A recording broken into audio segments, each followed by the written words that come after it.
What's good? What's good, everybody? Welcome back to another episode of The Urban Platform Speaks. Make sure to like and subscribe as you tune into the channel. Check out the content. And with that being said, man, I want to break down some more of what Nafisa Collier said in her press conference when she's talking about, her the talk that she had with Cathy Englebert, right? And I have been even from the very beginning when Caitlin Clark first came to the WNBA.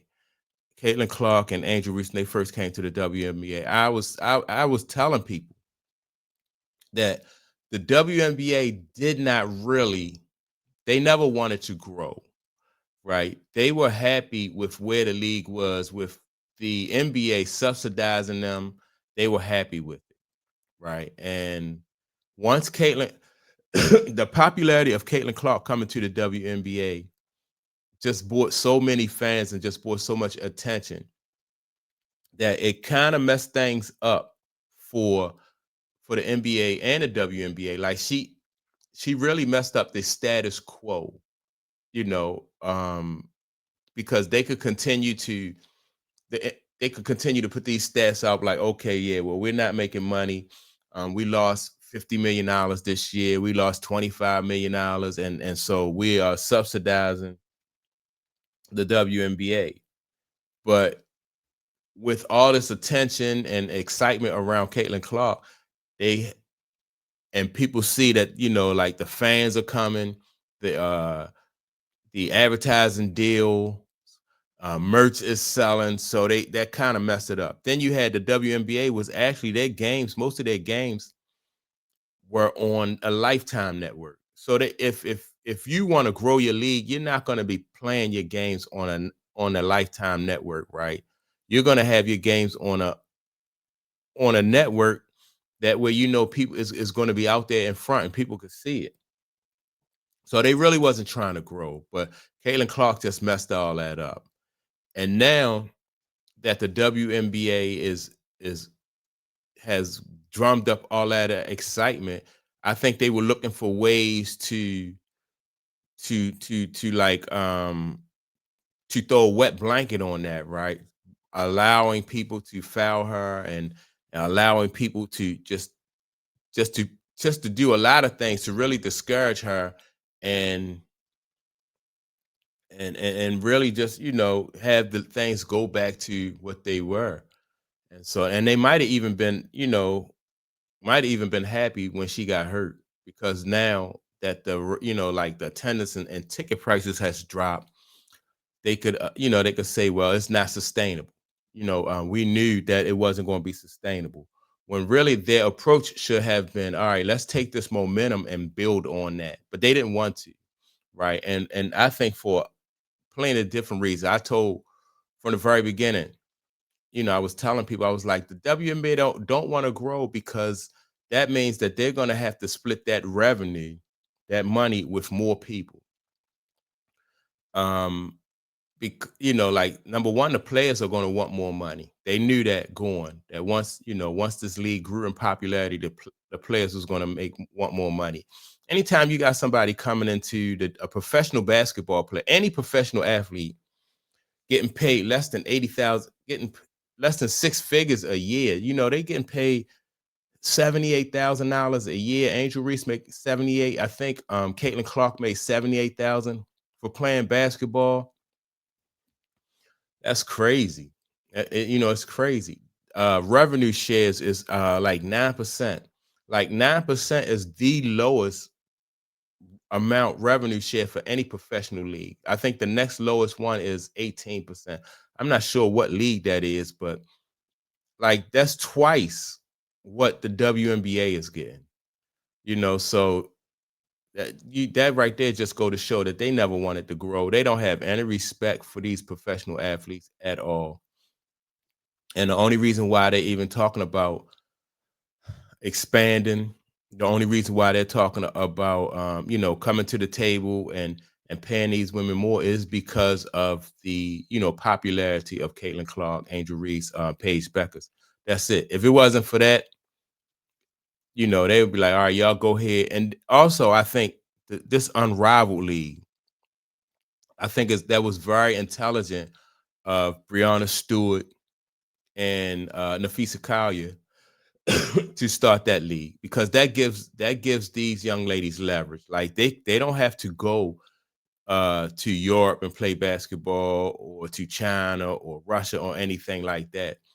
They can stay home and play professional basketball, right? So if the WNBA do choose to lock them out because they say we're not giving you no more money, ain't no more money there, which I think now the WNBA, they can't, I don't think that it's going to benefit them to lock them out, because now you got people who want to buy teams, people who have just bought teams.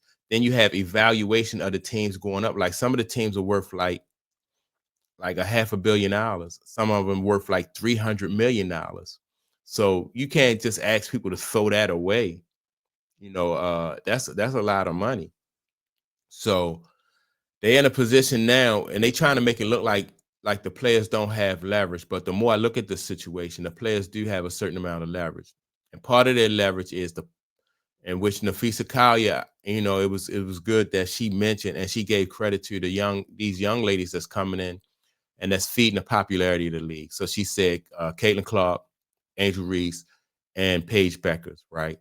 So that's part of their leverage. This new crop of basketball players coming in is a big part of their leverage. Another part of the leverage that these WNBA players have is the fact that, like I said, they have this unrivaled league. And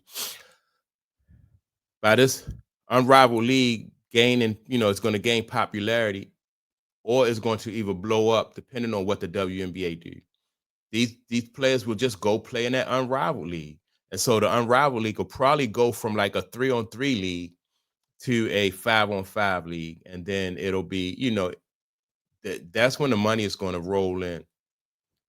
And I think it might not be a bad idea for this unrivaled league, because the unrivaled league is separate from the NBA.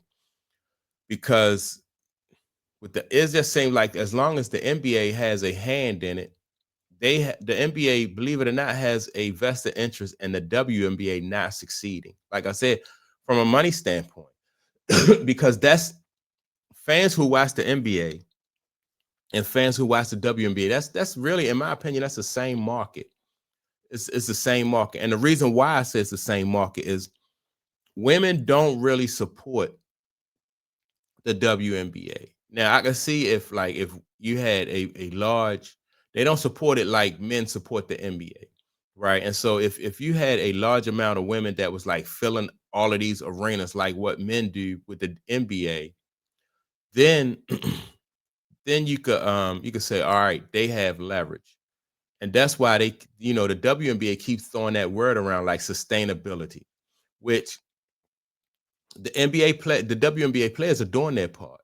So why would you move the goalposts and say, well, we know that, more people are interested, more people are excited, but can you sustain that?